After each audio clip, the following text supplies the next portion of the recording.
Father Rogelio, the priest of the church, was troubled by a question on a certain day. Day by day, the offerings box contained less and less money. The nuns shrugged their shoulders, as none of them, women living the church life, would have any use for it. But then where could the money be disappearing to?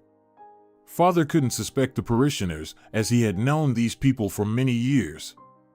He had married many of them, baptized their children. There were families for whom he was an old friend. The very thought of such misconduct on their part seemed absurd not only to the priest.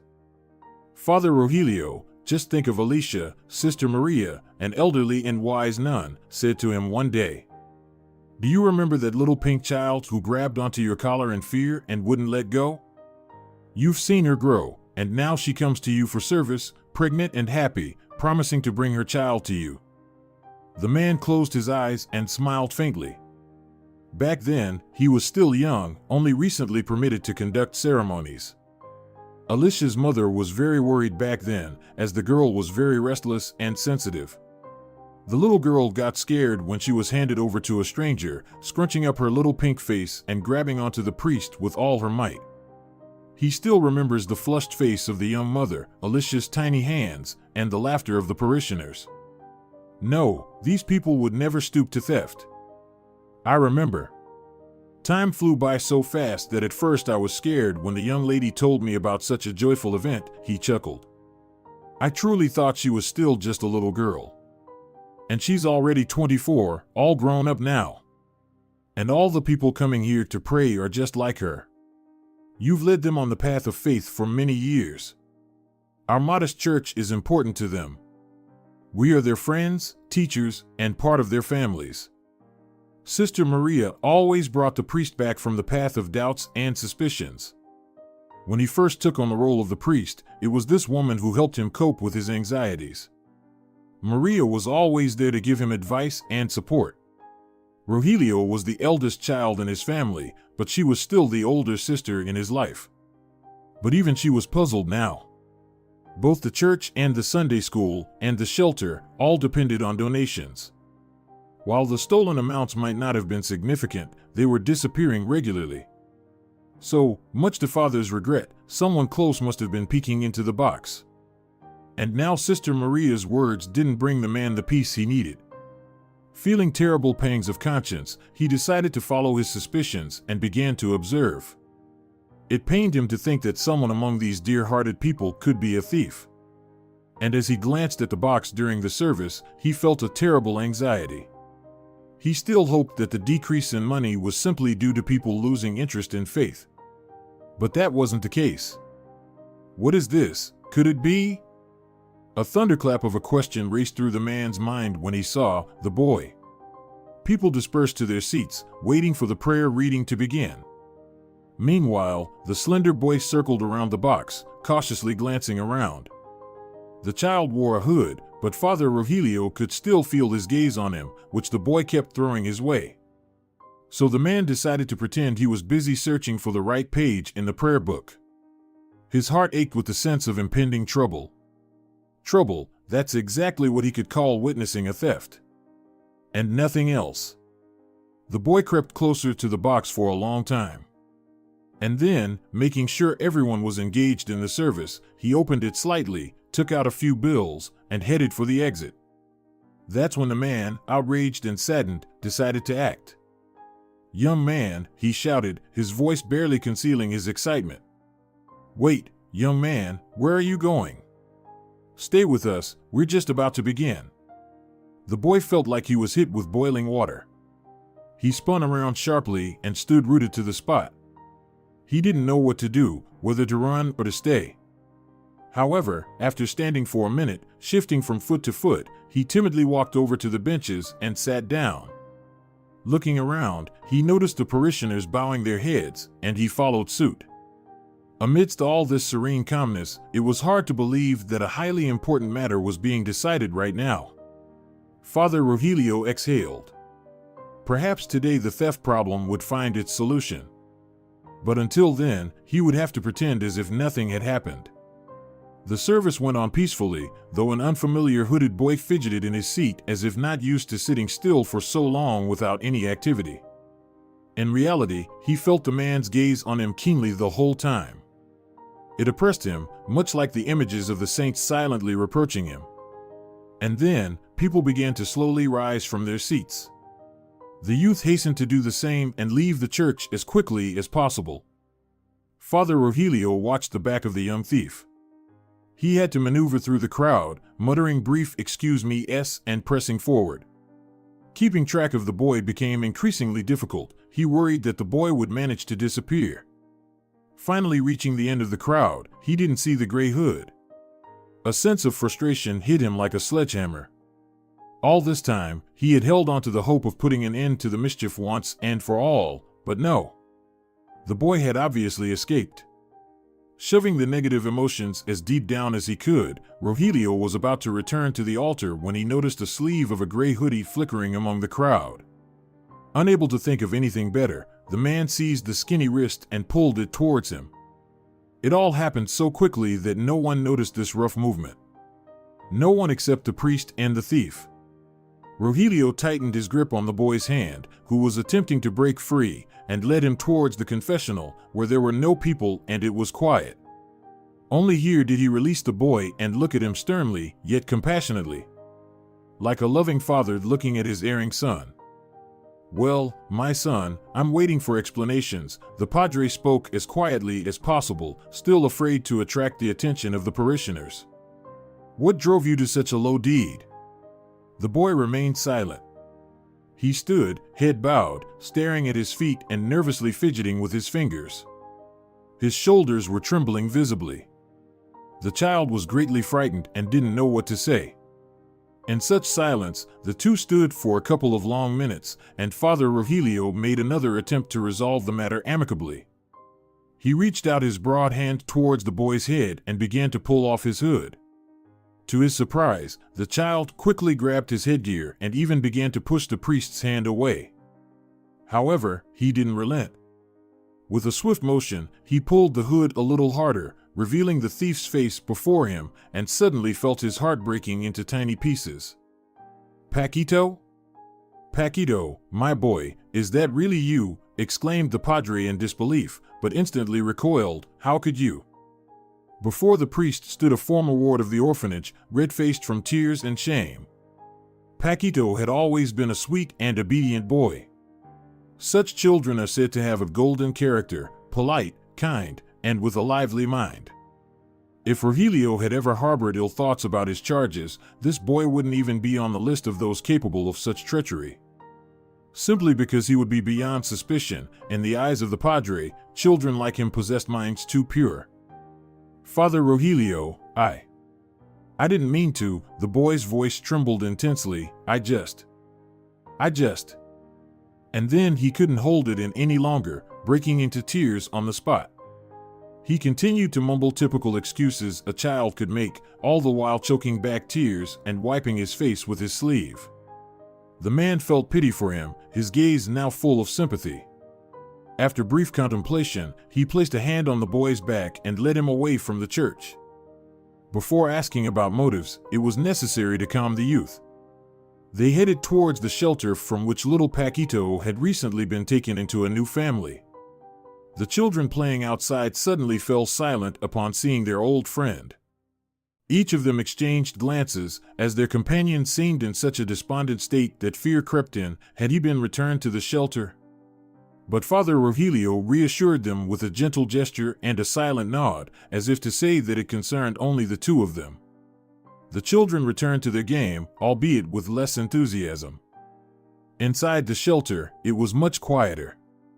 The padre led the culprit into the first empty office, immediately closing the door behind them. He didn't want such an unpleasant conversation to reach anyone else's ears. Exposing Paquito's misdeeds seemed inappropriate, especially since he was already deeply troubled by his own wrongdoing. One shouldn't add unnecessary stress to the child. At first, they sat in silence, only broken by the boy's quiet sobs and Rogelio's heavy sighs.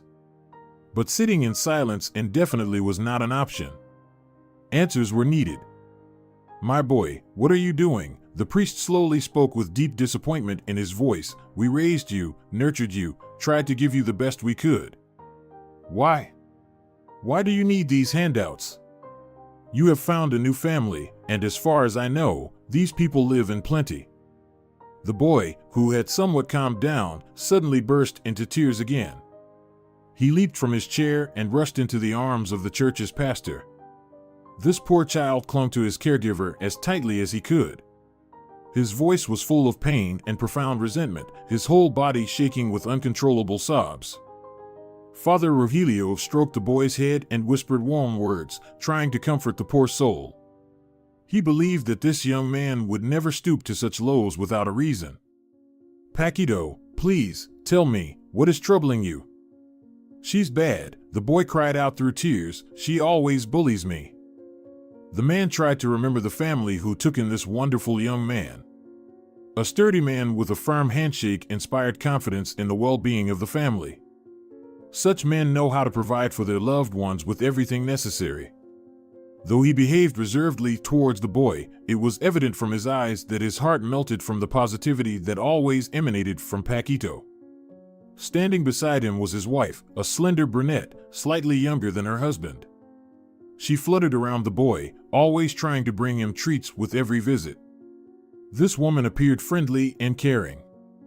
But now, as the boy suddenly began to speak such dreadful things, Father Rogelio couldn't determine whether his impression of this couple was accurate. "Wait, but who is mistreating you?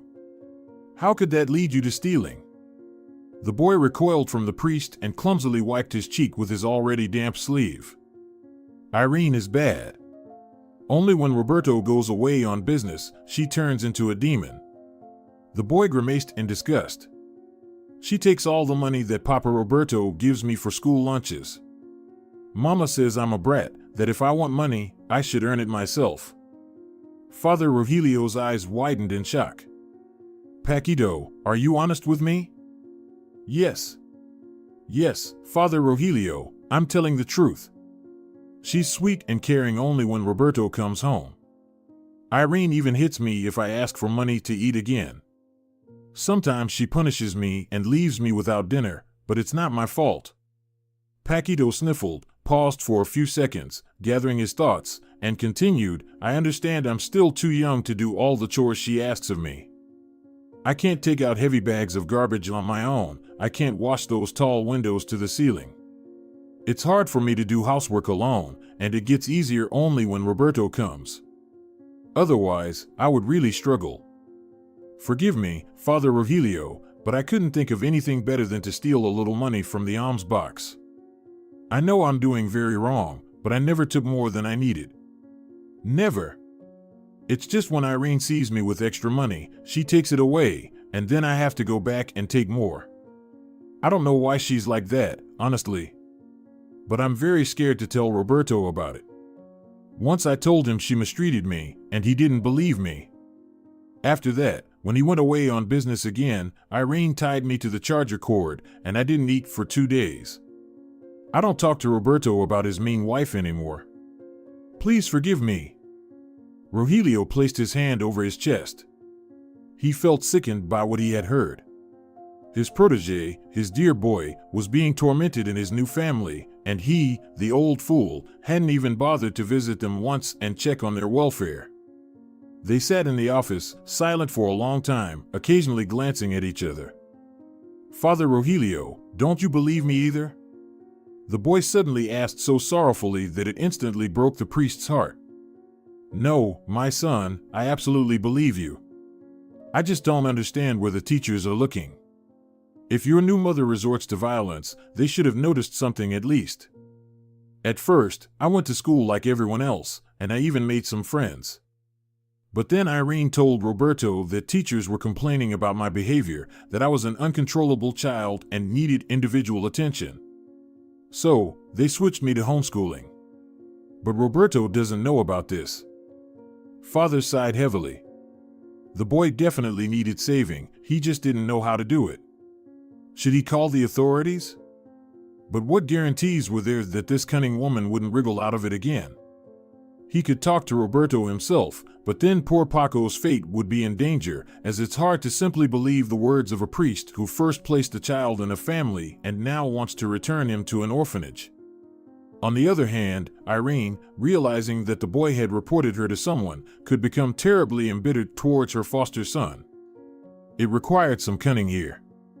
But first and foremost, they needed to take care of the boy, who had clearly lost weight in his 2 years with the new family. Father Rogelio instructed the nannies to feed the boy separately from the other children and not to ask unnecessary questions. If the other wards heard their friend's story, none of them would want to live in a foster family. Paco's case was undoubtedly terrible, but other children, boys and girls, had every chance of finding their happiness outside the walls of the shelter. Especially since now he wouldn't allow such a terrible mistake and would thoroughly vet the families to whom they entrusted defenseless children. The boy devoured the modest meal with animal greediness.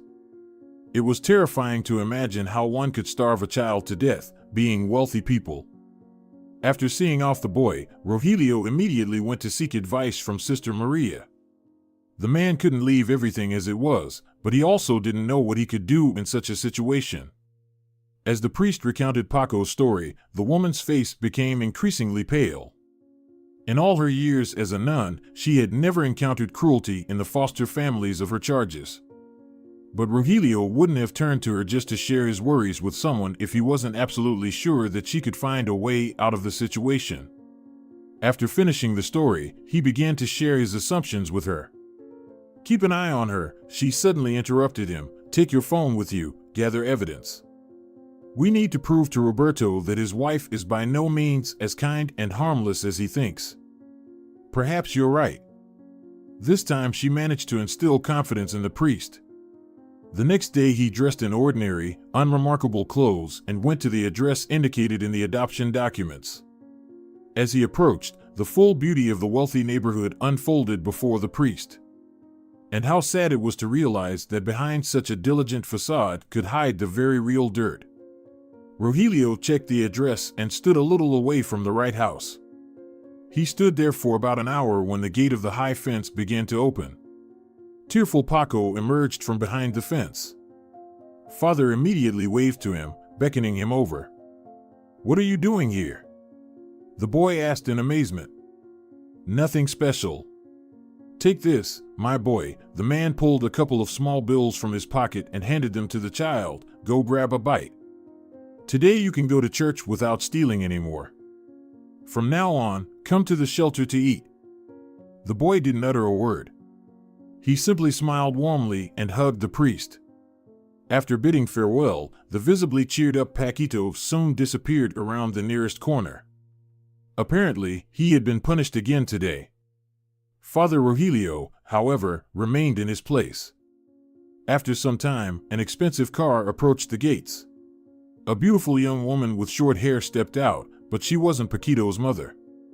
This stranger was slightly shorter and dressed less extravagantly. She rang the doorbell, and soon Irene appeared in the gate's opening.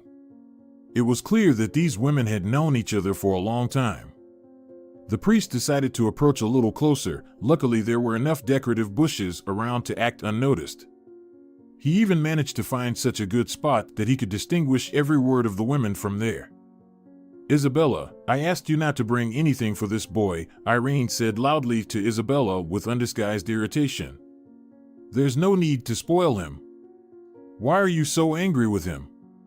He seems like such a kind and calm child," Isabella mused, not hurrying to put the bag back into the car. "It's hard for me to imagine what the boy could have done to make you hate him so much." Irene rolled her eyes theatrically, and Rogelio, holding his breath, turned on the recorder on his phone. This conversation turned out to be very interesting from the first seconds. The homeowner approached her friend closer and hissed angrily. "Do you remember what happened with Lucia?" She stared her friend straight in the eyes, anger boiling in hers. "She got pregnant by my Roberto back then, and then left her brat on the church doorstep. And Roberto had to pick that one out of all the pretty children in the shelter, the one that now gets on my nerves all the time. This scoundrel even looks like his mother. I'm afraid my idiot might notice that." "How do you know all this?" "Well, you can't help but turn into a spy when you're trying to hold onto a man like that," Irene said proudly. "If Roberto wasn't himself, I would never forgive him for cheating. but now he brought the fruit of his pleasures into our house. I look at him and see the day when I was tearing my hair out because of Roberto. I won't tolerate this little one. Can't stand him. But it's better to let Roberto play father to this grown-up child. I take my pills just as I always have. And he still believes I'm barren. Yeah, right. I'm not going to ruin my figure and then deal with a child. The words of this woman shook Rogelio so much that he was ready to forget all church commandments, come out of his hiding place, and tell her to her face what he thought of her. But he held back. For Paquito's sake. Isabella said a couple more condemning words to her friend. Irene let them pass by, and both women disappeared into the house. The priest turned off the recorder and squatted down, leaning his back against the fence. So much cruelty towards a child because of adults' mistakes. He couldn't believe that a person could be so hypocritical. Of course, cheating is terrible, but it doesn't compare to tormenting a child, a living being. Taking a deep breath, he stood up and decided to hurry back to the church to consult with Sister Maria again. Listening to the recording, Sister Maria shook her head. Tears glistened in her eyes. This whole story seemed to her like a reckless circle of pain, where all the blows fell on the poor boy. The cold coffee wouldn't go down her throat anymore, no matter how hard she tried to wash down that prickly lump stuck somewhere in her throat. Call Roberto, let him come to us immediately after his business trip. Let him come alone, without his wife. She sighed bitterly, crossed herself, and added, God forgive me, but I don't want to see that woman in a holy place. Rogelio silently nodded. While waiting for Roberto, all the participants of this peculiar investigation were on pins and needles. What if he didn't care about what Irene was doing in his absence? What if her conversation recordings with Isabella wouldn't be sufficient? In any case, even if Roberto did nothing, the police would always be able to take over the case. The long-awaited day arrived when, as it turned out, the boy's biological father had promised to come. Rogelio and Maria didn't leave the office. They sat there in painful anticipation, filled with the strongest anxiety. And then, there was a knock on the door.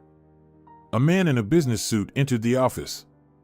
He looked tired and irritated because Rogelio had decided not to disclose such serious statements over the phone. So it happened that the businessman had no clue why he was urgently summoned to the shelter. Hello, Father Rogelio, Sister Maria. Roberto walked in and took a seat in front of them. Let's get straight to the point. I'm very tired from the journey. Father cleared his throat and pushed the phone closer to the man.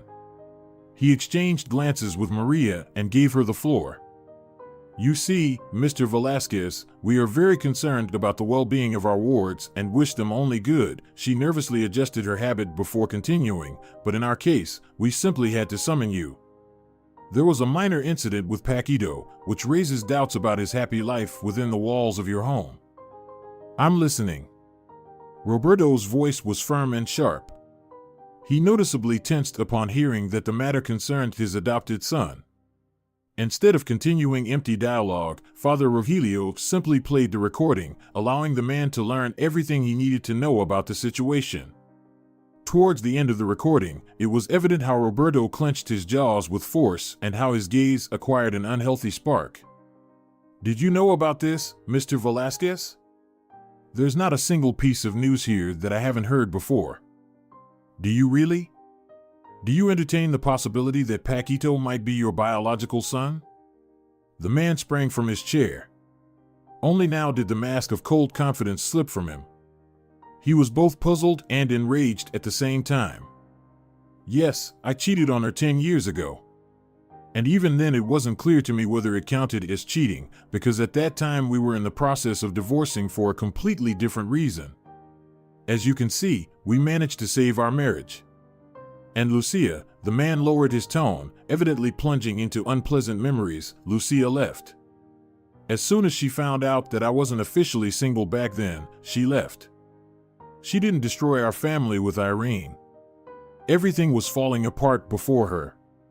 But Irene convinced herself that during those unfortunate 6 months, I still belonged to her. I couldn't imagine she could unleash all her anger on that poor boy. Do you know what she did to him? Without delving into details to avoid further distressing the man, Rogelio relayed Paquito's words to him. Roberto closed his eyes as if refusing to believe what was said. But recalling the recording provided by Isabella of her conversation with Irene, he was forced to accept this cruel truth. Irene tormented the son of her rival. However, at the same time, she tormented her husband's own son. The man dreamed of having a child, and that's why they came to this shelter. Only now did Roberto understand why this big-eyed boy had captured him. His expressive eyes and cute freckles reminded him of the woman who had simply swept him off his feet 10 years ago. If Lucia had stayed then, they would have raised Paquito together. He wouldn't have been abandoned at the church, he wouldn't have ended up in the shelter, and he wouldn't be experiencing all this pain and hurt now. But Roberto was the only one to blame. He should have explained himself to her before starting the affair. Now it was too late to dwell on the past. He couldn't influence it anymore, but he could at least try to redeem his guilt before his son. A month later, Rogelio conducted the service. Donations had stopped disappearing, but there was still no news from Paquito or Roberto. The man promised that everything would soon be sorted out, and the priest decided to patiently wait. Suddenly, looking towards the back rows, he saw them. They were sitting here, in this hall, listening to the prayer he was reading. After the service, Father Rogelio approached them, not hiding his surprise or pleasant excitement. Paquito now looked healthier and happier compared to the last time they saw each other. Padre looked at Roberto, waiting for him to speak. Irene is out of the picture now. I filed for divorce. Furthermore, I've gone to the police to make sure she gets what she deserves. He gently embraced the boy's shoulder. I've made plenty of mistakes. But Paquito, despite all the pain he endured, gave me a chance to make things right. Father Rogelio, it's so great with Dad now. I'm back in school. He even lets me bring friends over. A young woman with short chestnut hair approached them quietly. The boy immediately hugged her, while Father Rogelio tried to remember where he had seen her. Hello. I'm so ashamed I wasn't among the first to raise alarm. She stroked the boy's head, pouring into the gesture all the tenderness any woman could muster. I visited Irene so many times, but somehow I never noticed how hard it was for Paquito. I thought about talking to Roberto about Irene's angry outbursts, but you beat me to it. Thank you, because it's quite possible that without you, this matter would have dragged on much longer. It was Isabella herself who, it seemed, tried to spoil her friend's adopted son, even though she forbade it. As she said all this, she looked terribly guilty, but her words sounded sincere. Rogelio only smiled gently. My children, don't dwell on past mistakes. Ahead of you lies a whole sea of ways to make things right. Be happy.